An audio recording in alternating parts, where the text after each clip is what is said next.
Good evening, everybody, and welcome to this week's edition of Podcast Named Deferred.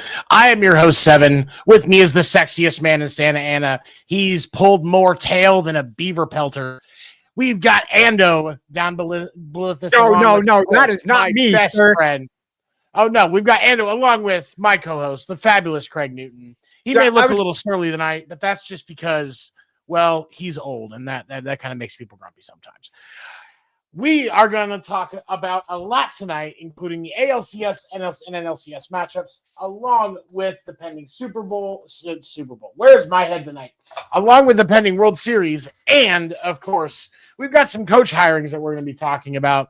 And I think we're probably going to start with that just because I want Craig's blood pressure to get down. So it was announced today. We'll go ahead and start with this one. It was announced today that, or was it yesterday? I think it was yesterday. It was announced either today or yesterday. It was today. Oh, yeah. The Giants are hiring Tennessee basketball. Wow, I am You're all with over it today. place, The Giants are hiring Tennessee baseball, the University of Tennessee baseball program manager, Tony Vitello.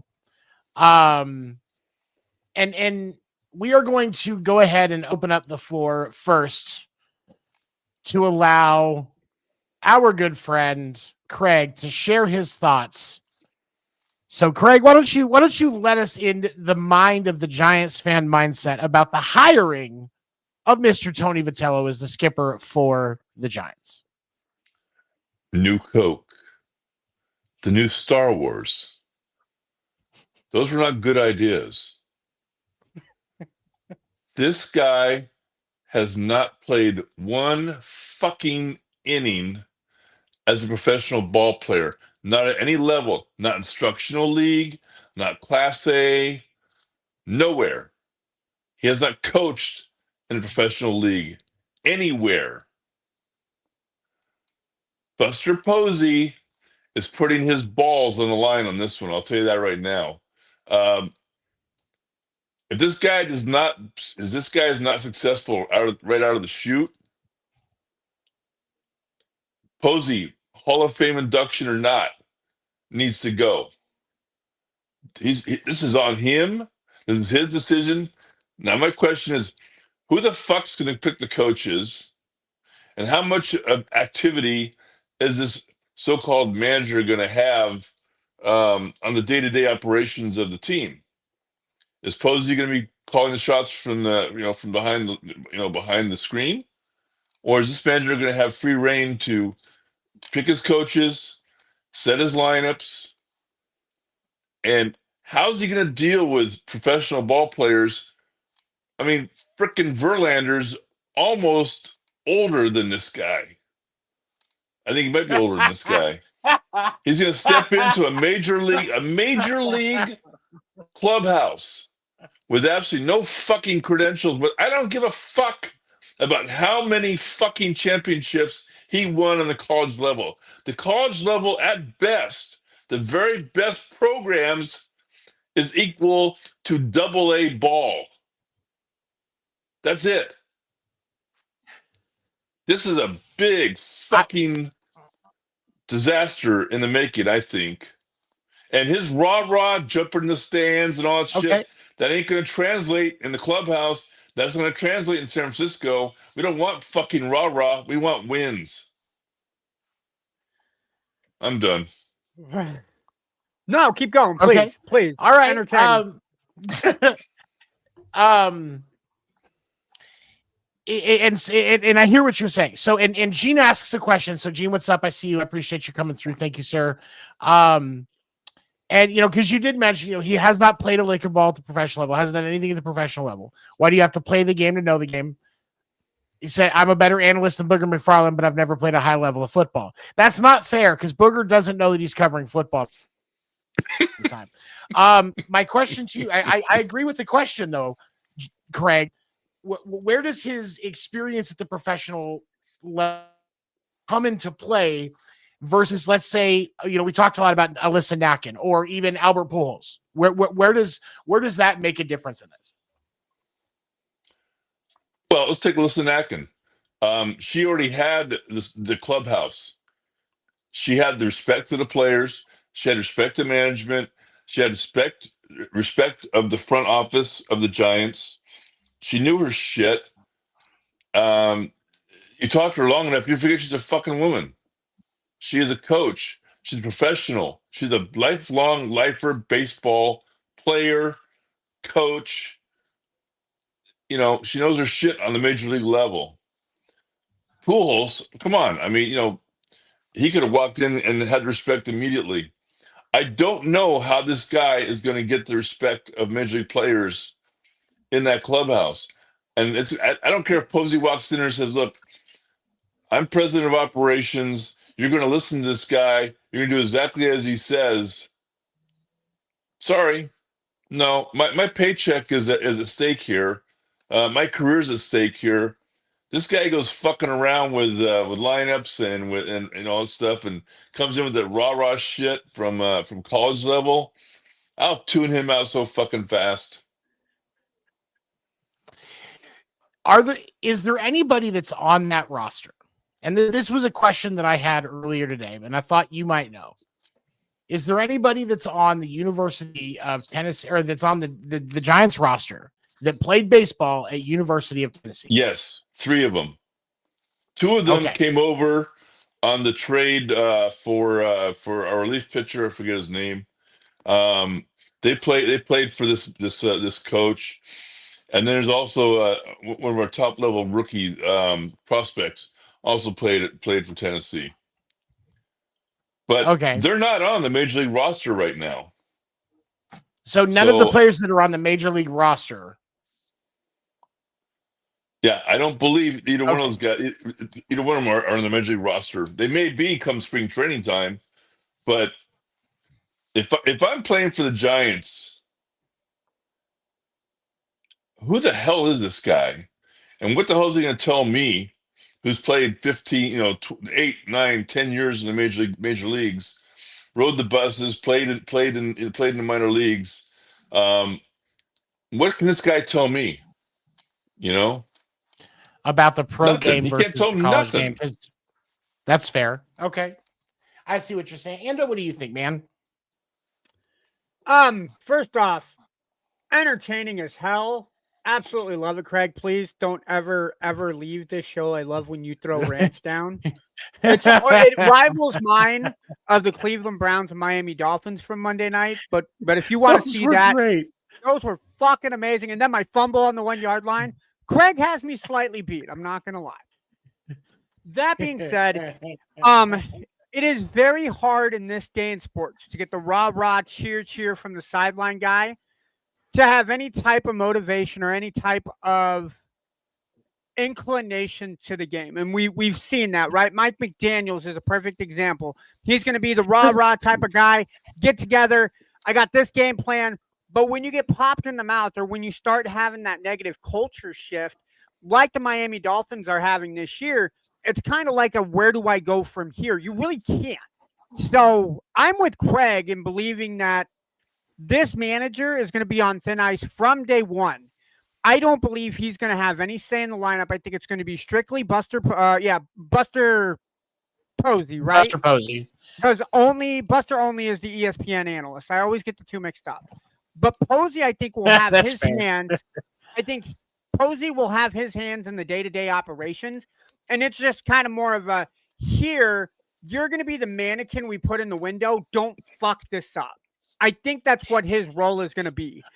I'm sure he has knowledge on baseball-wise. So if he sees certain trends or, hey, guys, I've noticed we're not hitting from this side of the plate, or when we face lefties, we're seeing this kind of periodic change, maybe in the pitching, or we're not hitting sliders a certain way we're going to. I'm sure the manager will have a great coaching mind for that. But I think day to day, and as far as rosters, unless it's we're completely banged up from day one or spring training completely gets us out of our element, I think he's going to be more of that placeholder. Let's see what he's got. And if Buster sees that he's got a mind for baseball that we may not, because we don't follow the University of Tennessee baseball at all, it could be something that Buster sees and be like, okay, this guy's got more knowledge. This is why we hired him. Let's start putting more on his plate and see what he can and cannot handle. I hear what you guys are saying. And honestly, I don't like the hire. I want to clarify that from the start. I am on the same side as you guys. I don't like the hire. I think that the criticism of Tony Vitello is warranted. But I will say this. You talk the reference, Ando, that you gave about the rah-rah guy in Mike McDaniel and the failure that has. You are 100% correct. But look about the opposite of Mike McDaniel. If we're going to use an NFL reference here, the opposite of Mike McDaniel is Sean McVay. Sean McVay is a rah-rah guy. Sean McVay knows football. Sean McVay has won a Super Bowl. So if you're a Giants fan, I think the ultimate thing that you have to do at this point, because obviously you can't do anything to change Buster Posey's mind, is hope that he is Sean McVay, the Sean McVay type where he's going to generate success and not the Mike McDaniel type. Because if he's the Mike McDaniel type, he's going to have powder on his nose, a weed pen in his hand, and ain't shit going to get done. But again, it could be something that Buster sees that we do not as fans. Maybe he's been paying attention 100%. to Tennessee baseball. And it's I mean, when you're in the front office, you tend to watch a lot more college games because you're scouting for the draft. You're looking at players, you're looking at talent. Mm-hmm. And so in that so in that regard, I think that there is the chance that he's just seen something that we don't, and how he manages the game. However, so there is that possibility, but my biggest concern for me is the egos, because you can't tell me looking at that roster that there are not egos on that team, especially when you look at the success of guys like Patrick Bailey, Adames, Chapman, Robbie Ray, fucking Rafi Devers, Robbie Ray. Like there are so many egos on that team. And not to say there's not talent. We all know there's talent on that roster, but the egos on that roster, a college coach, when a kid's getting an ego, you just slap him in the face, tell him to get back out on the damn field. Like there's just, that's all there is to it. You don't have to deal with it, but go drink from your juice box and get back on the bench. Let's go. Yeah, go eat your Lunchables and get back on the field. Like that's all it is. But when you are at the pro level, you're not gonna, it doesn't matter how big you are. You're not gonna look Rafi Devers in the eye and tell him to pull the stick out of his ass. There are plenty of guys that were on that Red Sox roster that were bigger than him, and then a single one of them was able to get through to him that he needed to pull the stick out of his ass. So what makes you as a coach that has zero credentials, that's not going to have any incentive for the players to follow you? What are you going to do to establish that room? Because, like you said, Alyssa Nacken had the room. She had the respect of every single one of those guys, except for a couple of new pieces and recent from this last season because she was in Cleveland. That she has that room. Albert Pujols would have had that room. He has no coaching credentials, so I still would have been against him as a hire. I'm vehemently against giving a head coaching position for a major sports franchise to somebody with zero coaching experience in the league level. Going from like an in the NFL coordinator to a head coach makes sense. I will give you that. From a bench coach in Major League Baseball to a skipper, completely makes sense. But if you don't have any development, you have nothing to speak to as far as their track record is concerned, other than, we had really good meetings. That's like guys in the draft that look really good in sweatpants. Yep. But can't perform on the field. Ryan Leaf that happens in every sport. Ryan Leaf, Matt Leinart, Jamarcus Russell looked really good as a college athlete in fucking sweatpants. Yep. So for me, like that's where I draw the line.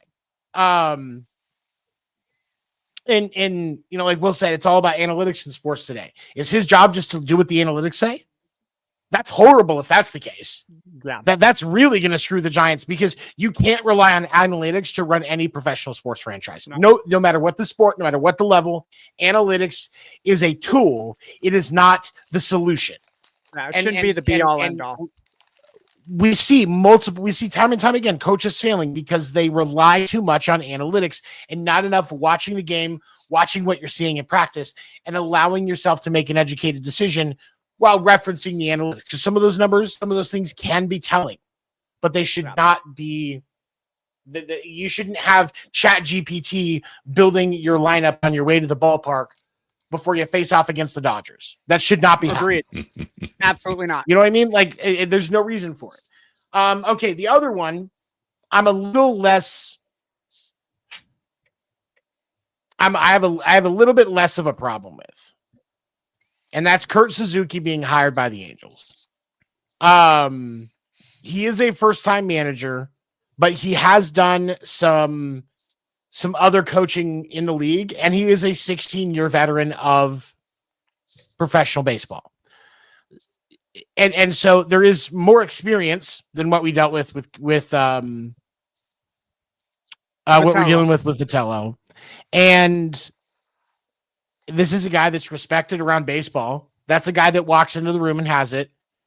You may have to have been around baseball for a minute to know it, but if you follow baseball for long enough, if you have followed it for long, you know who Kurt Suzuki is.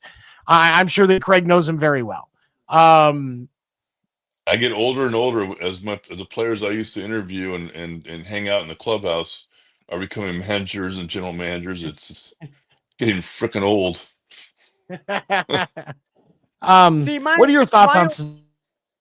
Go ahead, Craig. Go ahead. Suzuki. No, I was going to call on you. The only thing I don't understand is, as a manager, right? You want to build that culture from the inside out, and I haven't followed baseball with the intensity that I follow basketball and football. So I don't necessarily know the history of Suzuki. So I'm going to take it based off of you guys' word at face value. But the fact that he only got a 1-year contract, is that lack of the Angels don't want to commit to a guy that may not be there long term? Or I get that with football, especially football. You want to give the coaches anywhere from 3 to 5 years, because it's going to take time to get the right personnel in with schemes that you may not necessarily be able to move pieces because of salary cap. That I get with football. Right. Baseball, I kind of understand the same way, but can you hire somebody on a 1-year deal and expect the Angels to beat out the Rangers, to beat out the Astros, to beat out the Mariners, to make the playoffs? Or is it just kind of like we have our eye on someone else, we just need a placeholder, here's a year, prove that you're ready to go to another team and be a man? Like, for me, I don't understand why it's just a 1-year contract that they gave him. Craig, do you want to take this question? Because I know how I would answer, but I'll let you have it first. I think you nailed it. I think I hate to say it sounds derogatory, but I think it's a placeholder. I mean, 1 year. The Angels are a disaster of an organization. I mean, they've had their owner is a piece of shit. I know that. Just great talent, and just the great talent going to waste. I mean, give Suzuki the shot. I mean, he was a good player. I know nothing about his skills as a coach or anything, as a communicator. But 1 year, he's got nothing to lose, everything to gain. Same with the Angels. But if he's just a placeholder till they find the guy that they want, then chalk it up to experience for him, and he gets a nice little check to go along with his 1 year. But the Angels managing is not their problem. It's a front office, it's the ownership. They have just ruined that team. All the talent they had, future Hall of Famer, just being wasted there. It's a damn shame. Now, correct me if I'm wrong, but Shohei was drafted / signed with the Angels, played with Mike Trout. Team didn't make the playoffs, and that's why he moved to the other LA team. I am correct in saying that, right? Multiple times they missed the playoffs when they had both of them healthy on the team. Okay, all right. Yeah. So, the answer to your question about why a 1 year deal, I think this could be. You don't normally see prove it deals for coaches, but that could be the scenario here. But I think ultimately the answer to your question comes down to the fact that Art Moreno is a fucking moron. Yeah.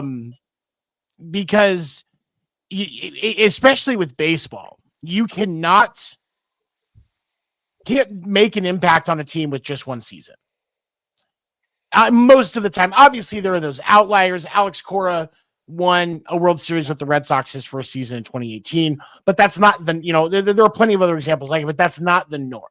You need time to establish a culture, to establish a chemistry, to start to shape the roster the way you want. An MLB skipper is going to have an impact on the draft and what's going on at the Double and AAA because they're starting to shape their roster months, even years in advance. Yeah. And a 1 year deal really hamstrings the ability to do that. The problem, the reason why I think this is even more difficult is the biggest thing that the Angels lack for their organization is something that Craig mentioned, culture. There is no culture on that team, and what little is there is absolutely horrible.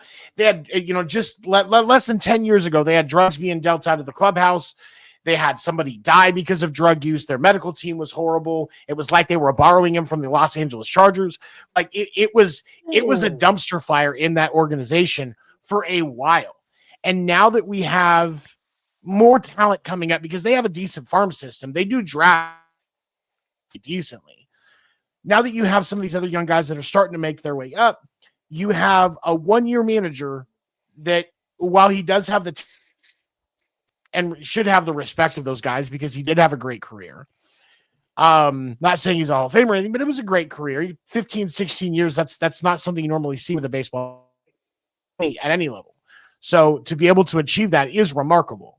But how are these guys going to buy into what he's trying to build, the culture that he's trying to establish, changes that he wants to make, when they have no idea if he's going to be there next spring? That is a horrible decision by the Angels organization. He's a placeholder.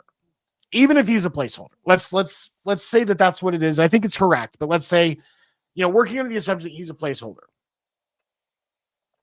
you are not going to make any progress as far as your locker room is concerned if they know this is a 1 year guy. You have to eat the money and do, even if it's a the deal that Tony Vitello got is a 2 year deal, if I recall correctly. Even a 2 year deal, Tony Vitello could be a placeholder for all we know. They could have decided they want to listen to him, but they want to get an extra experience as a bench boss. And he was brought in to say, hey, we're going to send you back to Tennessee in a year, but you're going to put her as the bench boss and she's going to run the team. Yeah. Like that would make sense to me. Like, because it was a 2 year deal. 1 2 year deals as a head coach hiring, even for a first time head coach, 4 to 5 years should be the minimum. So these short contracts for both of these guys tell me that these teams don't believe in what they're doing. And that bothers me because you're fucking with millions of dollars a year across multiple players. That's 40 guys that you're impacting the career of at a minimum, plus the rest of your minor league system. Not to mention the money that you're bringing into the franchise, because people are going to buy stocks and claims into the team. So by not giving the confidence into the person to run that team on the field in the day-to-day operations, basically what you're telling the fan base is, hey, I don't expect us to win this year, and this may not be our guy. Get ready for a bumpy. Like, as a Mariners fan, if this was going on with my team, I would be tuning out the team next year, unless we absolutely turn around the tables and are like the Brewers or the Cubs out the gate. Bam, show that we have the talent and lead the division by 10, 12 games going into June and July. The Angels need to figure it out. There should be, and I think I said this in the Sports Reports podcast, where there should be an option for the players, the managers, and the coaches to be able to vote the owner out in some way, shape, or form. I get that he owns the team. He has the majority stake. His money is tied up into the team. But at the same time, those players, you said it yourself, you're messing around with 40 players, not the coaches. No, we're not including the coaches. So what, 10, 12 coaches? Not to mention everybody that is affected in your farm league teams. About 10 is a pretty safe number. So, yeah. So double that, triple that, quadruple that if you got AAA, AA, single A. And then high A, yeah. It's the A's need to have an owner that has something more than just the bottom line on his mind. And you can tell when owners have bottom lines. Well, you're right, but like, and the A's, I know you meant the Angels. The A's also have that same problem. And one of the things that I think is interesting, and I want to get your thoughts on this too, Craig, is Art Moreno was going to sell the team. Art Moreno was going to sell the Angels 3 years ago. And had there was a group lined up to buy it, if I recall correctly. And all of a sudden that got dissolved and he's keeping the team. So Craig, do you think that decision is now impacting continued mess ups with that organization? Like, how did we get from him almost selling the team to where we're at now with horrible choices, the horrible choices we're seeing with Posey? Like, what are you seeing, man?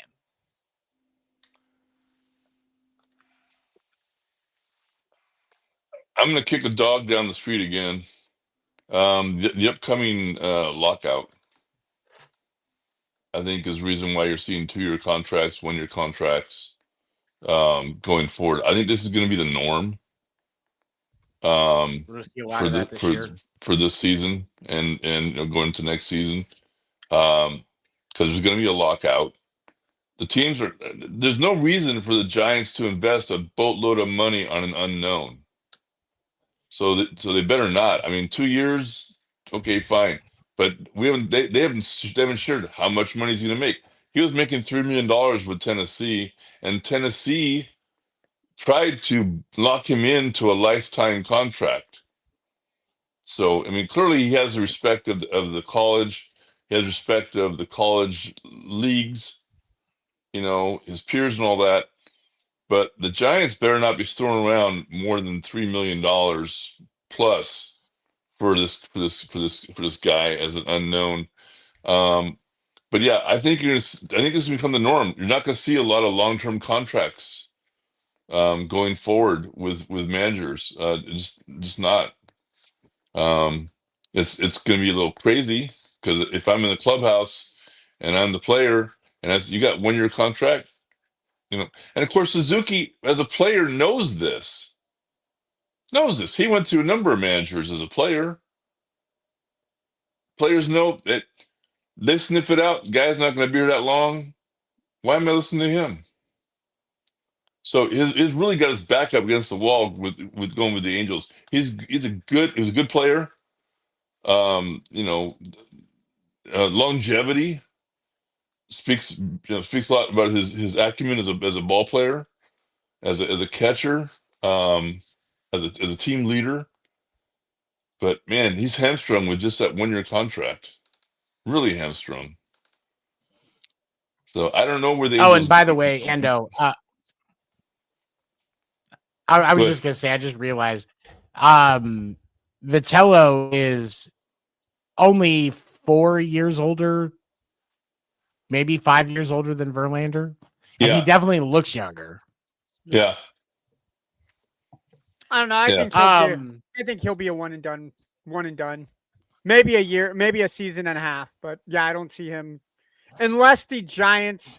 Because you got to remember, the Giants play in maybe the most stacked division in baseball. I mean, do not get me wrong. The Padres looked competent until they got to the playoffs against the Cubs.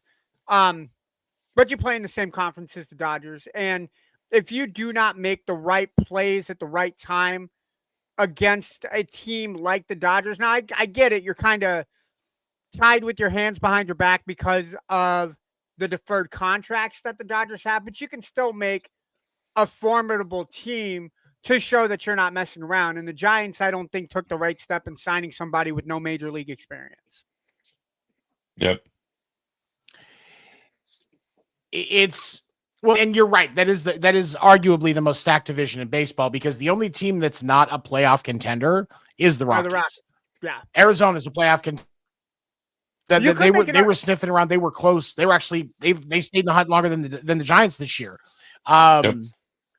You could argue that always, and the Padres have tech behind them. Like there's a lot of money in that organization too.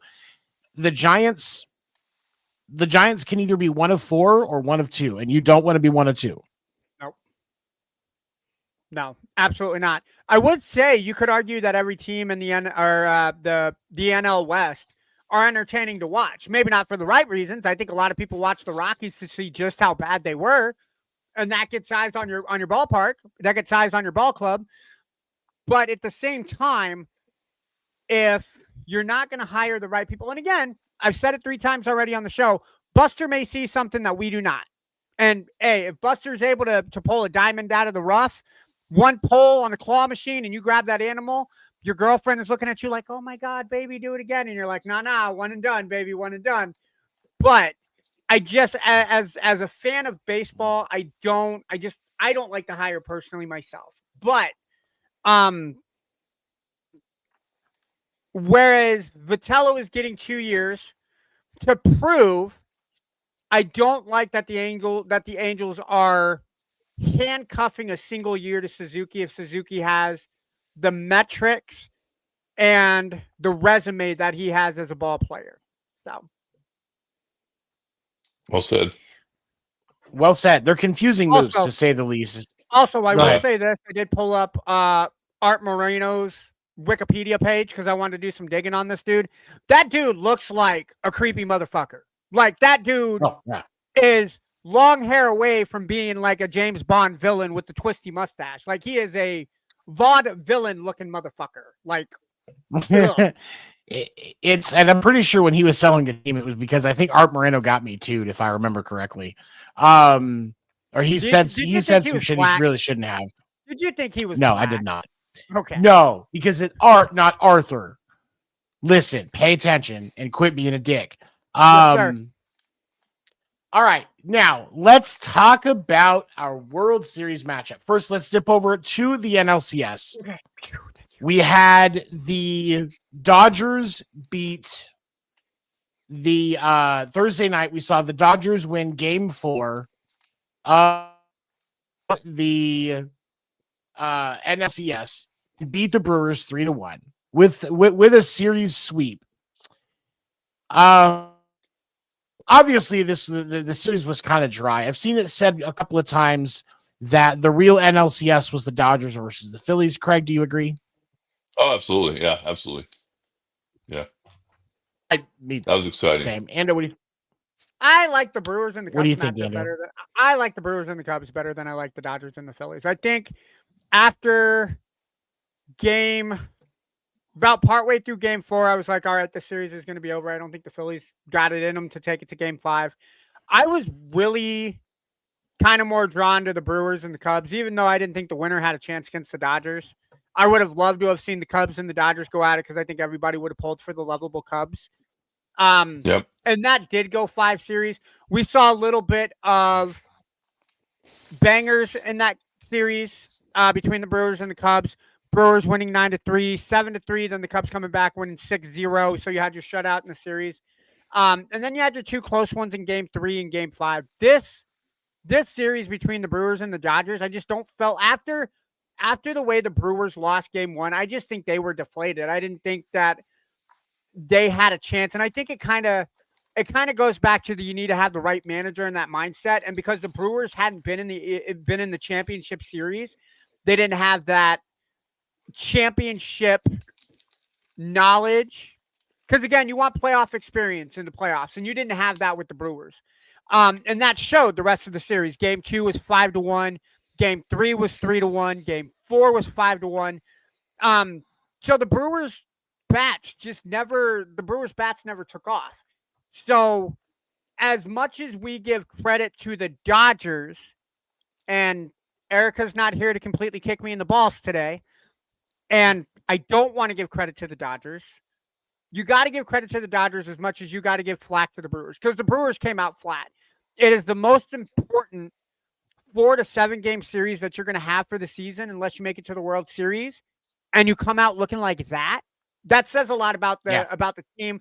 And I think if the Brewers are smart, they're not going to blow it up, but they are going to look and say, all right, guys, we can't compete with arguably the best team in the National League. Where did we go wrong? And they'll kind of fix it from there. I don't think it's a total blow up, but something has to change, because you cannot go into a championship series and get swept the way that you did.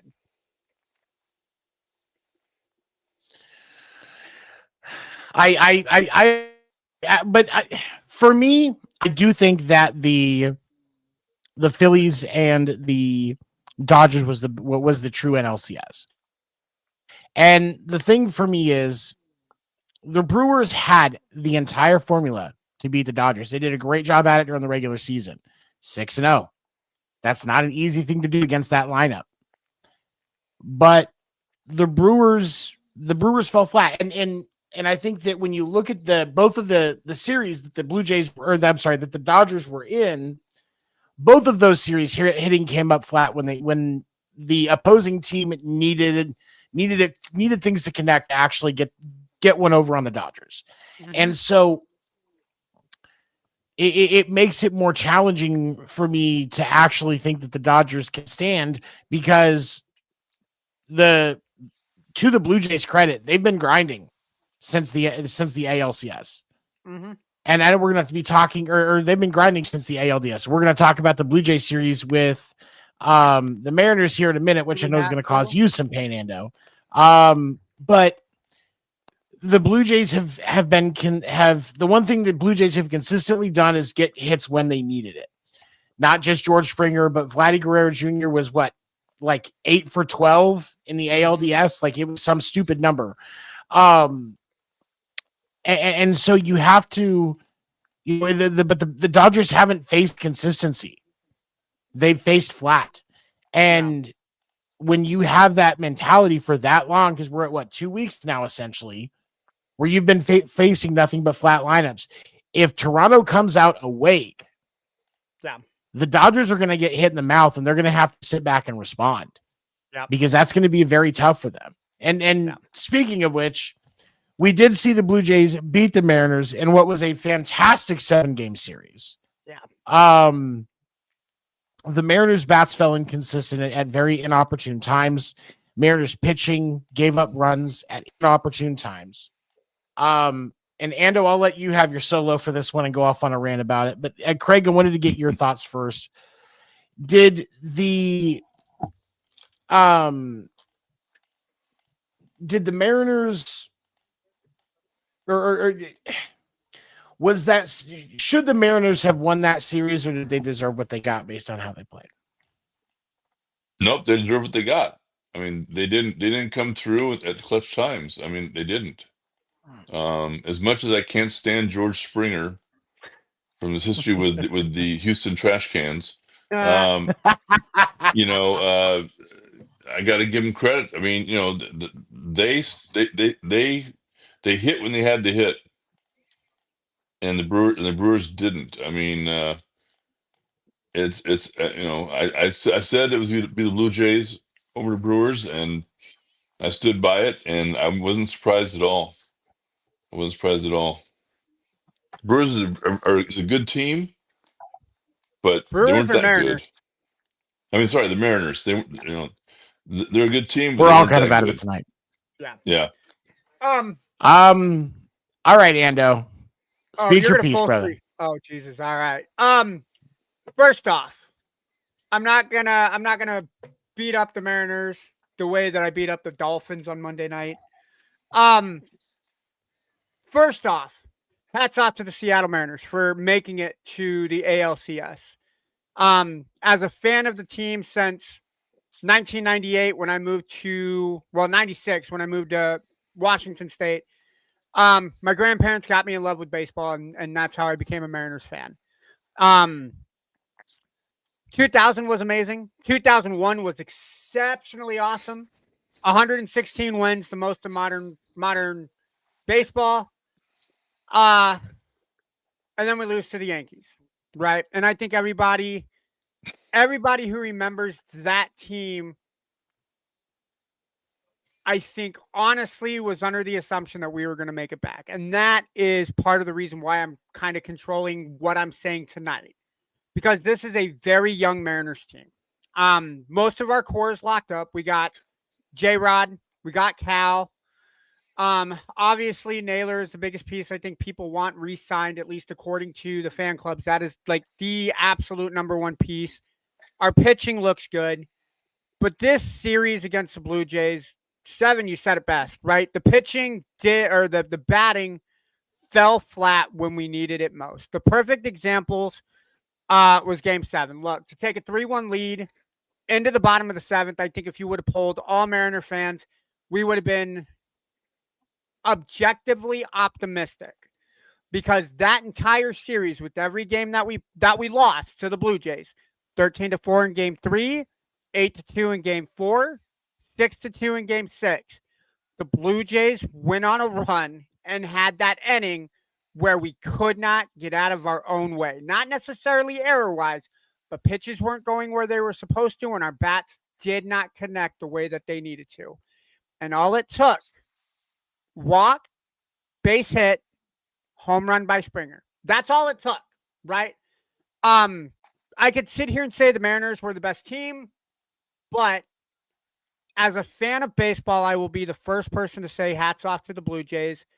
They were the clutch team, right? They beat the Yankees. They took out the Yankees, got the number 1 seed, and a team with championship DNA wins when it matters most. They don't make excuses. They don't look at the other team and be like, oh God, that other team, they got the home run leader. They find ways to win, and that's exactly what the Blue Jays did. Then the pitching for the Blue Jays did what the Mariners did all season. They shut down for 6 outs the way that they needed to, didn't allow another base runner. So, that being said, as much as it kills me to see the Mariners go home, I'm very optimistic about the future with the Mariners. But before we get to next season, we got to finish with the World Series. 7, if you want to pull me back so you can bring the other guys in. Let's talk about the World Series. So I want to share this. I think that there is a lot of talent on that roster. And I think that Josh Naylor should be a player that you want to sign when you look at everything on paper. He hit over 300 this year. He definitely was one of the more reliable hitters in the postseason. I know he hit over 260 when several guys didn't even break 200. Yep. So that is a noticeable difference as far as the quality of hitting in your lineup. But I think that the key piece is there's one of two ways you can go after a season like this. You can wallow in the struggle that you got so close and yet you weren't even. Yeah. Or you can grow from it. When we look at, I think a prime example, you and I have lived in the Midwest for a long time. We know what happened with the 2014 and 2015 Royals. Yep.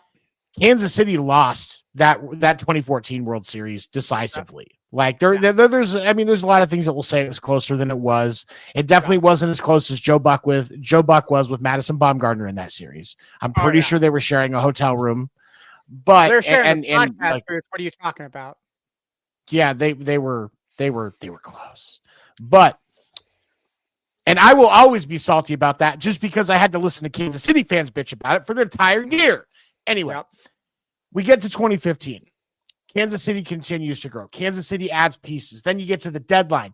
Kansas City brings in Johnny Cueto, the last stone in Thanos' glove. And then you have one of the most amazing runs I can remember for a team. Outside of, I would say, obviously 2004 is going to be memorable for me because of what the Red Sox did. But in the last 15 years, to me, one of the most amazing runs what the Rose did in that 2015 postseason. Or you can be a team that misses the playoffs next year because Houston decides they want to try hard. And, they realize they have to play baseball before the month of June. They realize, or the Rangers actually decide to step back up again next year. And we see that. So, like, there's a lot of different things that you have to deal with in that. And I hope for the sake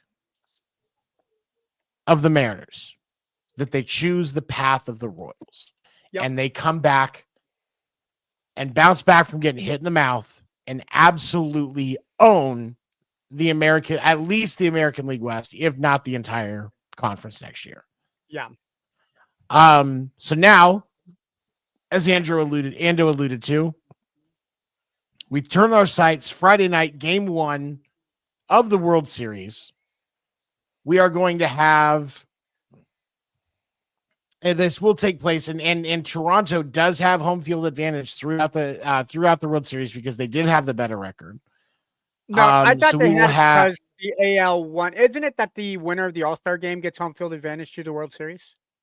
That is the tiebreaker. That was actually changed a while back. It's best record. Okay. Best record out of the two. If there's a tie, they look at record against, which they can now do because every team plays each other for at least a series.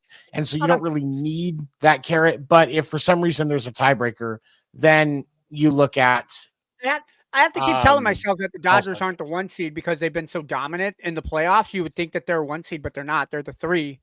So it's right. Well, it's weird. And so with the Jays winning, they get the advantage. If the Mariners had beaten the Blue Jays, then the Dodgers would have it because they had a better record than the Mariners, which is crazy because the Dodgers were a 3 seed in the National League and the Mariners were a 2 seed in the American League. But right now we know for sure that we're going to have Snell pitching for the Dodgers. They have said that is who is going to take them out, which I expected. Now, when I look at the Blue Jays rotation, you're going to have enough time. Gausman only pitched for 1 inning in that game against the Mariners. I don't even think it was 20 pitches. So that's, kind of like the discussions that I was having in other groups, because I was vehemently against Gausman pitching because I wanted him to be rested. He's a last resort. You're in the 16th inning. You need a pitcher. That's when you bring Gausman in to throw 20 pitches. But no, we're gonna have Snell starting. I think it makes sense to start Gausman, but they may just be trying, gamesmanship, waiting for closer time to make it more difficult to prepare because everybody's heading to Toronto. I think there was pictures today. The Dodgers were heading to Toronto to start getting ready. I think get used to the location and stuff. So, so my question to you guys is, as we look at game 1, we've got Gausman and Snell on the line. We're going to run into that assumption for right now. Ando, who do you think is going to win game 1? And then, who do you think is going to take the series? So I've had 48 hours to sit on this, right? And initially I was going to go for the Dodgers in 5. However, history has shown the 4 other times that there has been a division winner that has to take all 7 games to play against the opposite division winner with a sweep. The team that has had to go through the 7-game series is 4-0 against the team that swept. So that has shifted my mind a little bit. However, I still think the Dodgers will take the series. I think it'll be closer. I think it's going to be a 6 or 7 game series. Ultimately, though, Snell during the postseason, ERA is less than 1, 21 innings pitched, 28 strikeouts, has only allowed 6 hits. It's kind of hard to go against Snell, right? I think if the Blue Jays fall flat like every other team that the Dodgers have played, this is going to be a quick series. But I don't see that happening to the Blue Jays. The Blue Jays in this entire postseason has had 3 or 4 bats that have been reliably consistent. If you take into account Springer, Vlad, Varsho. Those 3 guys in particular have been, I would say, more than reliable in the series. And they don't bat 1, 2, 3, right? Springer's your leadoff. Guerrero is your 3 or your 4. And Varsho is in the bottom half of the lineup. So you have somebody that you can count on at some places in that lineup. And we talked about it last week. The Dodgers starting pitchers are incredible until you get into the bullpen. And that is where the Dodgers are going to struggle. If at any point the Dodgers have to rely on their bullpen to get wins, that is where we will see the Blue Jays attack. I don't think it gets to that. I think the Dodgers, again, will take it in 6. Craig, what do you think, man? Game 1 winner and series winner. You know me. I pride myself on my absolute bitterness and hatred of former Giants players who sucked when they're on my team and then blossom after that's a team. So I'm hoping that Snell is beaten. Doesn't get out of the first inning? Like a CPS protective child in that game. Oh my God. And does not get out of the fucking 3rd inning. Don't lie, Craig. You don't want him out of the first. You don't want any outs when they pull Snell. Oh, I'm gonna have to answer for that. Oh, so send him to HR 7. He's going to HR. I'm bitter, and I'm bitter, and I hope that he gets just massacred in that game. Do I think it's going to happen? Probably not, but I'd love to see it.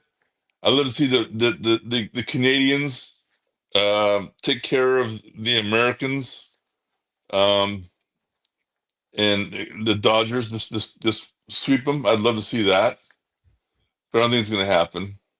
But I really hate Snell and all his success he's had since he left the Giants in shambles. So I am not at all going to be encouraging Snell and his performance other than to be an absolute dumpster fire come Friday.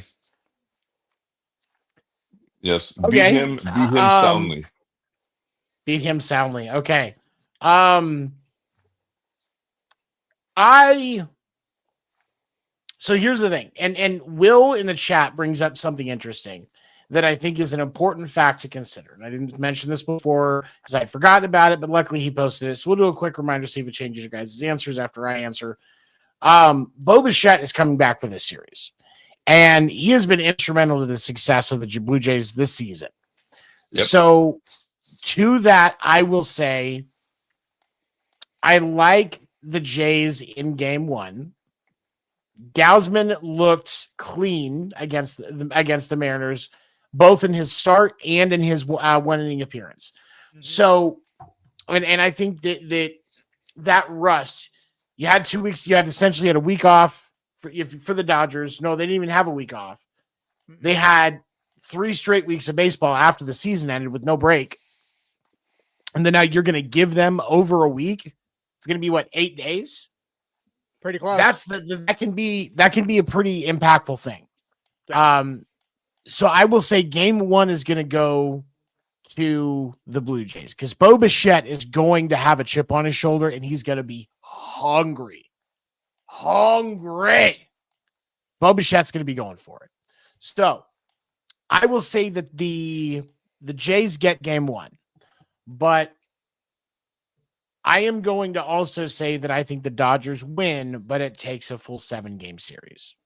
I would love a 7-game series. Absolutely. Because let's see, Friday is going to be game 1. That means Saturday's game 2. Monday, Tuesday, Wednesday is game 3, 4, and 5. Yep. And then you'll have Friday is game 6. Saturday, if needed, would be game 7, and that would be November 1st. So this could be the first time in a long time that we haven't had baseball in November because the season was already completed. Do you remember, really quick, Craig, I know you know the answer, so shh. Ando, do you remember when the first time was that they had to play the World Series in November and what year it was? I don't, but I am going to gander a guess because there was a national tragedy that happened in the United States that year. So I'm going to say it was when the Diamondbacks beat the Yankees in Game 7, 2001. Yes, and it was, I remember I was watching the game when the midnight bells played to signal that they were into November. Yeah. And that was just weird to think about. And then that's actually somewhat of a common thing with the way that the seasons have played out, is that occasionally you have game 6, game 7, the first week in November. Especially with the of the season with, because, the wild card round isn't just a 1-game playoff anymore. Yeah. It's a 3-game series. And so that kind of added to it. But now we might, depending on how things go, we might be out of it before then. But I will say, I think the Dodgers win it, but it takes 7. I do think that if Vladimir Guerrero Jr. wants to actually build any kind of a legacy, he has to make noise in this World Series, regardless of who wins. Dude, he's because but here's the thing. Vladimir Guerrero Jr. had a clutch moments in the regular season. I will not deny that.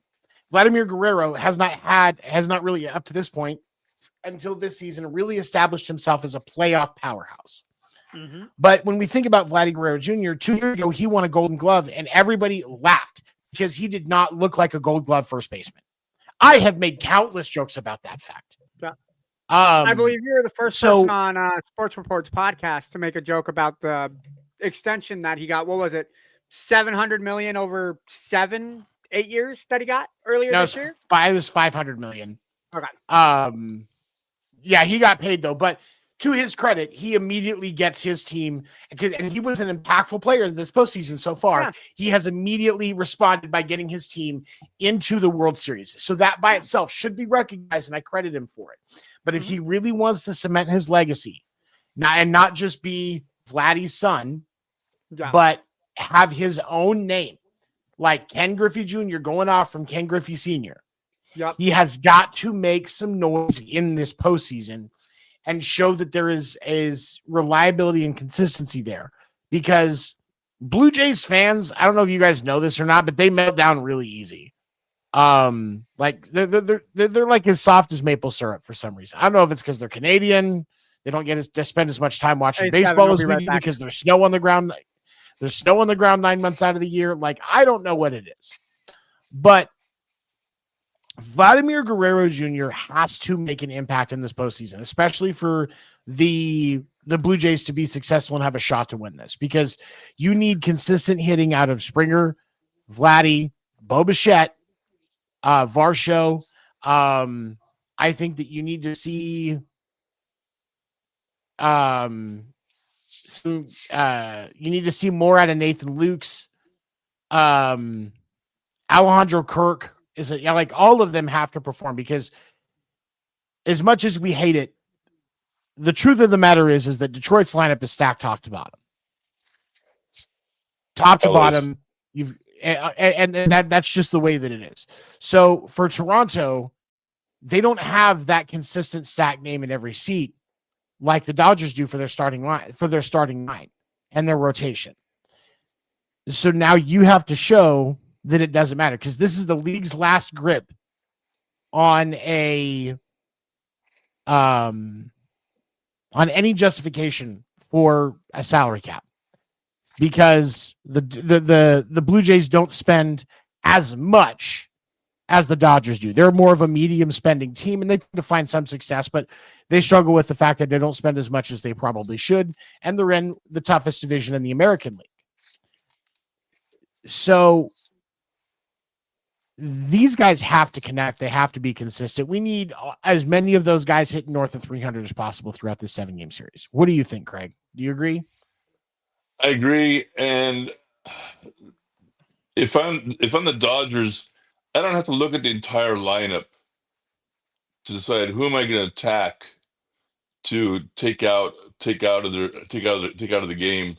I only need two players to take out of the game, take out of their rhythm. Whereas, where do you start with the Dodgers? Where? Right. They're from 1 to 9. They're just freaking stacked. I mean, but if you disrupt 2 of the 4 on the Blue Jays, that's gonna be trouble for the team. Big trouble. So I agree. But if you get in the Dodgers bullpen, it's going to be grab the popcorn and enjoy the show because it's going to be a lot of fun.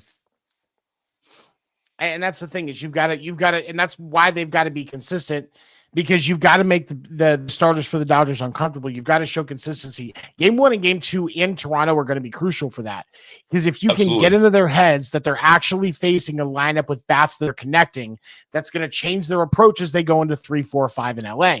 And that gives you the advantage of being able to say, you're being able to with smaller impacts in games 3, 4, and 5, get to their bullpen, versus I think they maybe sit on things a little bit longer with Snell in game 1. And then I would expect Shohei, they'll probably have Shohei start in game 3. I think they said Shohei would start in game 4. Because according to the rotation that I saw, I think it was on Fox Sports, is they have Snell and somebody for game 1 and 5. Then they have whoever is pitching in game 2 going 2 and 6. Then the pitchers of game 3 is going 3 and 7 if necessary. And then Shohei and somebody else is going at it at game 4. But who's to say one of the starting pitchers for the Dodgers gets completely rocked and that doesn't change the complexion of how the series works out? No, you're 100% correct, and that's the thing, because Snell isn't even their ace. That's Yamamoto, and then Ohtani is technically the second. Yamamoto is going to start game 2. I think is how they had it. So you have Snell in game 1, Yamamoto in game 2, probably Glasnow in game 3, Ohtani in 4, and then you go back and start with Yamamoto in 5. No, Snell at 5, Yamamoto at 6, and Glasgow at 7. Oh, I'm sorry. Snell at 5, Yamamoto at 6, and then Glasnow at 7. Which that's not a horrible rotation for the World Series. That's a World Series caliber rotation. It goes that far, right? But how do you as a Blue Jays team prepare for that battery by itself? Because you have to be able to get past that to get to the softer stuff that's in the bullpen, because their bullpen is unreliable as all get out. So that's where the meat of your success will be. I'm going to argue that they can. I don't think anybody will argue that the Mariners' rotation was one of the toughest in the American League, and they got through it in 7. Who's to say that they won't make mincemeat of the Dodgers starting lineup? If there's any team that can prove that they can hang with elite pitching, it's possible. It's the Blue Jays. Right. No, and you're right. And in the Mariners definitely had, I would say, going into the postseason, the best rotation in the American League. I think that's fair. I think the biggest mistake that the Mariners had in their lineup is they didn't have Wu start. I would have started Wu in game 6 personally myself. But you don't know how Wu was going to last, I guess is the word I'm looking for, right? Because he's coming off a pectoral injury. So you don't know how the pectoral is going to be affected, especially now with the colder month coming along. October, you're playing baseball in the evening now, not daytime baseball. It's all evening, which means temperatures are cooling down. Those muscles need more heat to stay active. That could have been a reason why they didn't start him. I thought he looked good in game 7 in his relief that he had. I personally would have kept him out another extra longer, but that would have put Wu pitching instead of Bizzardo, who gave up the home run to Springer. You keep Wu in another inning, maybe we're talking about the Mariners in the World Series instead. But again, it's the decision that they made.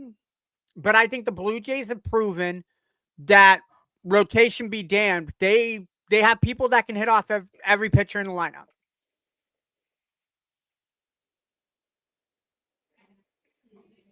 They do, and that's the difficult part that you have to deal with. All right, so before we wrap up tonight, we actually crossed our hour for a change. Before we wrap up tonight, any final thoughts on the World Series? Ando, we'll start with you. I think the two right teams made it. Like I said, I would have loved to have seen the Mariners, but the Blue Jays earned it. Please be entertaining. Don't be a 4-game sweep one way or the other. I am one of those that like a pitching duel, but if we're gonna go 7, I want Game 7 to be a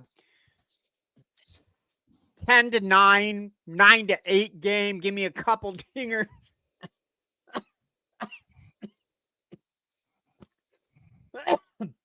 I'm dying here, giving credit to the Blue Jays. Hold on, y'all. Yeah, it causes lots of people physical pain. I get it. Oh my god. Yeah. And you're a Red Sox fan, so I get it. No, just I've had a weird taste in my mouth all week. Yeah, please be an entertaining series. That's all I ask, right? Everybody, I don't think it'll be as entertaining as the Yankees and the Dodgers. Again, the Yankees and Dodgers are maybe the two most recognizable names besides the Red Sox in baseball. Like I said, just have fun, be entertaining as hell, please. That's all I ask for as a fan of baseball. And again, we need at least one game where it's like 10-9. If we could make it like 16-13, fucking football score it, please. But yeah, I want an entertaining series. Whether the longer, I think it's better. The longer, the better. Okay, Craig, what do you think, man? I'll be curious to see how the Dodgers attack Toronto's 4 best hitters, because Toronto can't attack the Dodgers. They can't. I mean, where do they start?